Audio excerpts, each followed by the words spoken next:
Grace and Milan 1996 එංගලන්තයේ Essex ප්‍රාන්තයේ උපත ලැබුවේ වැඩිමහල් සහෝදරයන් දෙදෙනෙක්ගෙන් යුත් පවුලේ බාල සහෝදරිය විදියට. යාළුවෝ, ගෙදර අය හැමෝම කියපු විදියට ග්‍රේස් කියන්නේ ලස්සන චිත්‍ර අඳින්න පුළුවන් වගේම හැමතිස්සෙම සතුටින් හිටපු ලස්සන ගෑනු ළමයි. එංගලන්තයේ ලින්කන් විශ්වවිද්‍යාලයෙන් අධ්‍යාපනය ලැබපු ග්‍රේස්ගේ බලාපොරොත්තු වෙලා තිබුණේ ලෝකෙ වටේ සංචාරය කරන එක. මේ වෙනුවෙන් එයා අවුරුද්දක් පුරා මුදල් එකතු කරමිනුයි හිටියේ. 2018 ඔක්තෝබර් මාසේ විශ්වවිද්‍යාලයෙන් උපාධිය ලැබපු ග්‍රේස් එයාගේ මේ සිහින චාරිකාව යන්න පිටත් වුණා.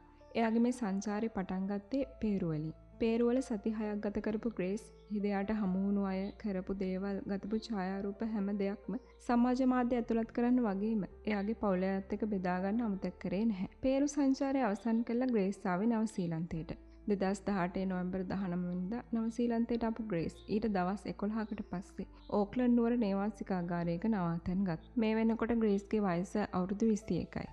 ග්‍රේස්ගේ 22 වෙනි උපන්දිනය යෙදලා තිබුණේ දෙසැම්බර් 2 වෙනිදාට. හරියටම 2018 දෙසැම්බර් 1 වෙනිදා හවස 6ට විතර නේවාසිකාගාරයෙන් පිටත් වෙන ග්‍රේස් නිල් පාට ගවුමකින් හා සුදු පාට සපත්තු දෙකකින් තමයි සැරසලා හිටියේ. මේ වෙලාවේ ග්‍රේස්ගේ අතේ කුඩා අත් බෑගයකුත් තිබුණා.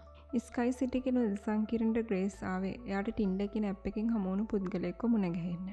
ස්කයි සිටි කියන්නේ අවන්හල් බාර් කැසිනෝ වලින් සමන්විත සුපිරි වෙළඳ සංකීර්ණයක්. මේ පුද්ගලයා ළඟ හොටලයක නැවතිලා ඉන්න තෙල් සමාගමක කළමනාකරුවෙකු බවත් ඔහු ගැන අයගේ හිතේ කැමැත්තක් ඇති වුණු බවත් මේ වෙලාවේ ග්‍රේස් එයාගේ මිතුරියකට කෙටි පණිවිඩයක් මගින් යවලා තිබුණා. ග්‍රේස් සතුටින් කිහිප තැනකම ඉන්න බව CCTV දර්ශනවල පේන්න තියෙනවා. මේ හමුවීමෙන් පැයකට විතර පස්සේ බ්ලූ ස්ටෝන් රූම් කියන අවන්හලේ මෙයාලා පේන්න ඉන්නවා. ඒ වගේම ග්‍රේස් නැගිටලා ඉවතට ගියපු වෙලාවක මේ පුද්ගලයා ඇගේ අත්බෑගය පරීක්ෂා කරන දර්ශනත් CCTV වල සඳහන් වෙලා තිබුණා. රාත්‍රී 9:00ට විතර මේ දෙන්න බොහොම සමීපව තුරුළු වෙලා පාර දිගේ ගමන් කරන දර්ශනත් CCTV වල සඳහන් වෙලා තිබුණා. පහුවෙනිදා දෙසැම්බර් 2 වෙනිදා ග්‍රේස්ගේ උපන්දිනේ.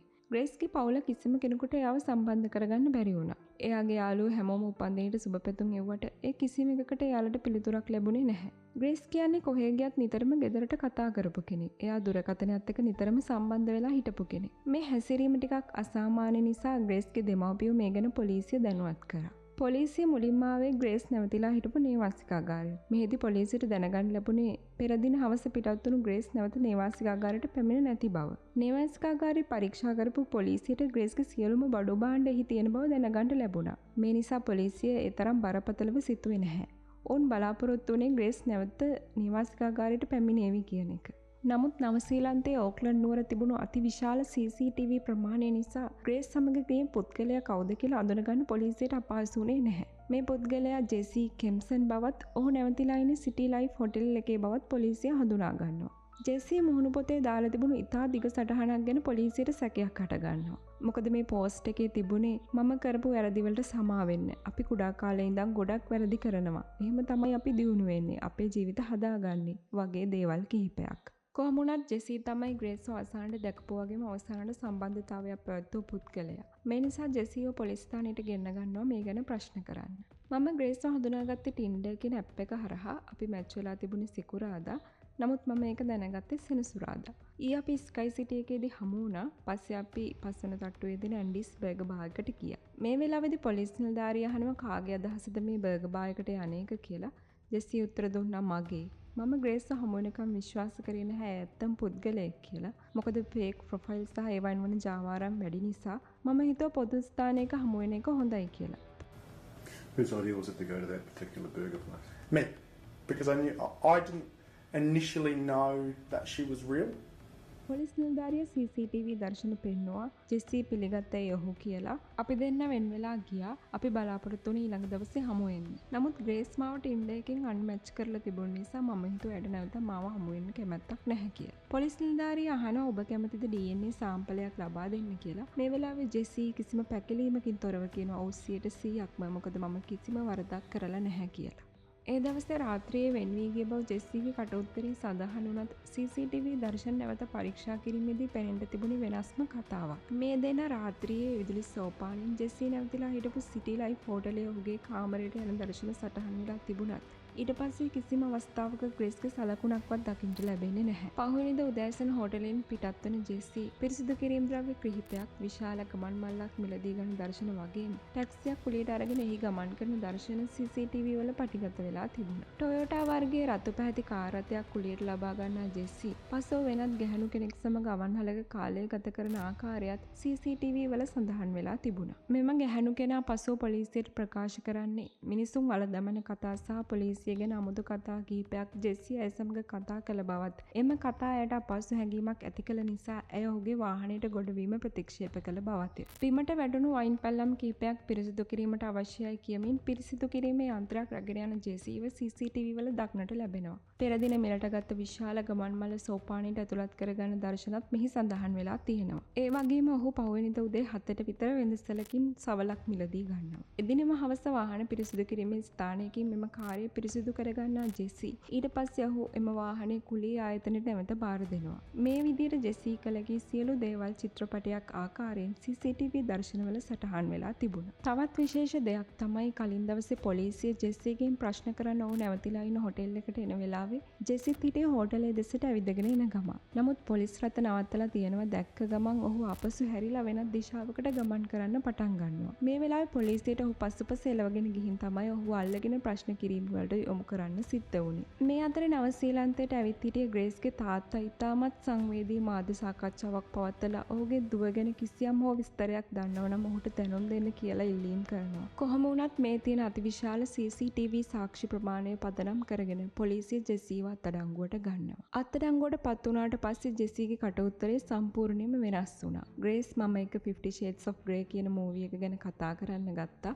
අපි එකට ඉද්දි ග්‍රේස් ඇහුව මූවි එකේ විදිහට ප්‍රචණ්ඩකාරී ආකාරයට මේ සම්බන්ධතාවය පවත්වන්න පුළුවන්ද කියලා. අපි දෙන්නම් මේ වෙලාව බිම හිටියේ. ඇය කිව්වා මට ඇගේ බෙල්ල තදින් අල්ලන්න කියලා. පසුව මම නාන්න ගියා. මට නාන කාමරයට යනවා විතරයි මතක. උදේ තමා මට හැරුණේ. එතකොට තමා මම දැනගත්තේ ග්‍රේස් මැරිලා කියලා. මේ වෙලාවේ මම කලබල වුණා. ඊට පස්සේ මම සූට්කේස් එකකට ඇයව දමලා ගෙනිහින් වල දැම්මා. මේ විදිහට තමා ජෙසි ඔහුගේ කට උත්තරේ ලබා දුන්නේ. ජෙසිගේ කාමරය පරීක්ෂා කරපු අධිකරණ වෛද්‍ය කණ්ඩායම ඔහු කොතරම් පිරිසිදු කිරීම කරන්න උත්සාහ කරත් ග්‍රේස්ගේ ලේ පැල්ලම් පොළොව පුරා විසිරී තිබෙන බව සොයාගත්තා. ජෙසි ප්‍රකාශ කළ ආකාරයට විටක නම් ජලාශයාවට ප්‍රදේශය පරීක්ෂා කරලා පොලිස් නිලධාරීන් එදා හවස 4ට විතර ග්‍රේස්ගේ මෘත ශරීරය හා සූට්කේසය සොයාගත්තා. පොලිස් නිලධාරීන්ට මේ ඉතාමත් අපහසු අවස්ථාවක් වුණා. දහස් ගණන් ජනතාව ග්‍රේස්ට අවසන් ගෞරව දක්වන්න එකතු වුණා. නවසීලන්ත ජනාධිපති ජෙසින්ඩා පණිවිඩයක් නිකුත් කරමින් අප රටේදී ඔබ ආරක්ෂා විය යුතු තිබුණා. නමුත් ඒ එසේ වුණේ නැහැ. ඒ ගැන මට සමා වෙන්න කියමින් ඇය සංවේදීව කනගාටුව ප්‍රකාශ කරා. මරණ පරීක්ෂණයට පසුව වෛද්‍යවේදියා සඳහන් කළේ ග්‍රේස්ගේ ගෙල සිර කර ඇති බවත් පපුවේ සහ අත්වල තුවාල හා තැලීම් තිබෙන බවත් මේවා යම්කිසි සැලකිය යුතු බලයක් යොදා ඇය පොළවට තද කර ඇති බවට සාක්ෂි සපයන බවත්. එසේම ඇගේ ගෙල විනාඩි 4-5 අතර කාලයක් සිර කර ඇති බවත් ඇගේ මරණය සිදුවීමට එවැනි කාලයක් ගත වී ඇති බවත් ඔහු වැඩිදුරටත් ප්‍රකාශ කළා. ග්‍රේස් මියගිය දිනේ රාත්‍රී 1:30ට පමණ ජෙසි තම ජංගම දුරකථනයෙන් මාංශභක්ෂක කුරුල්ලන් ගිනි තැබීම සහ ඔහු මේ මරණය වළදමු විටක ජලාශය අසල ප්‍රදේශය පිළිබඳ සෙවීම් කර තිබුණා. පසුව යම්කිසි අසභ්‍ය වෙබ් අඩවියක කාලය ගත කළ ජෙසි ග්‍රේස්ගේ නිර්වත් මළසිරුවේ සමීප ඡායාරූප කිහිපයක් ලබාගෙන තිබුණා. සති 3ක් තිස්සේ පැවති මේ නඩු විභාගයේ අතරතුර කිසිදු වෙලාවක ජෙසි කිසිම පසුතැවීමක් හෝ සංවේදී හැඟීමක් පෙන්눔 කළේ නැහැ. ජෙසි දන්නා දුන්න පුද්ගලයන්ට අනුව විශාල බොරුකාරයෙක්. පුරුද්දක් ලෙස Taman පිළිකා රෝගියෙකු බව ඔහු බොහෝ දෙනෙකු සමග පවසා තිබූ අතර මෙවැනි බොරු නිසා ඔහුට නිතර රැකියාවල් ද හිමි වී තිබුණා. Taman තෙල් සමාගමක කළමනාකරුවෙකු ලෙස ග්‍රේස් සමග කියා තිබුණත් ඇත්තටම ඔහු දුරකථන සමාගමක අලෙවි ප්‍රවර්ධකවරයෙක්. ඔහුගේ නිවාස කුලිය පවා ගෙවා තිබුණේ රජයේ ආධාරවලින්. විත්තියේ නීතිඥවරු මේ රළු ලිංගික ක්‍රියාවලියකදී සිදු වූ අනතුරක් බවත් එහිදී ඇති වූ කලබලය මත ජෙසි ක්‍රියා කර ඇති බවත් පෙන්වීමට උත්සාහ කළා.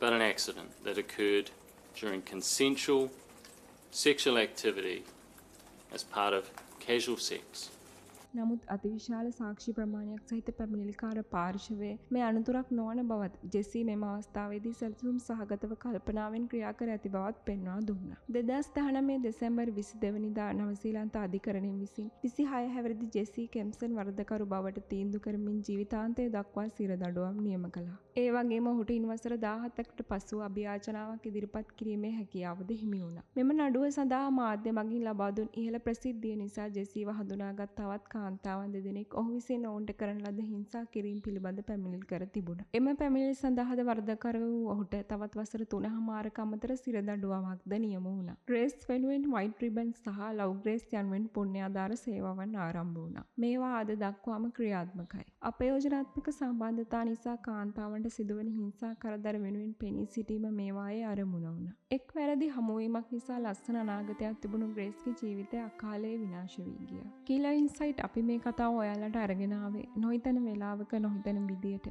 ජීවිතයට එන්න පුළුවන් විනාශයන් පිළිබඳව ඔයාලට අවබෝධයක් ලබා දෙන්න.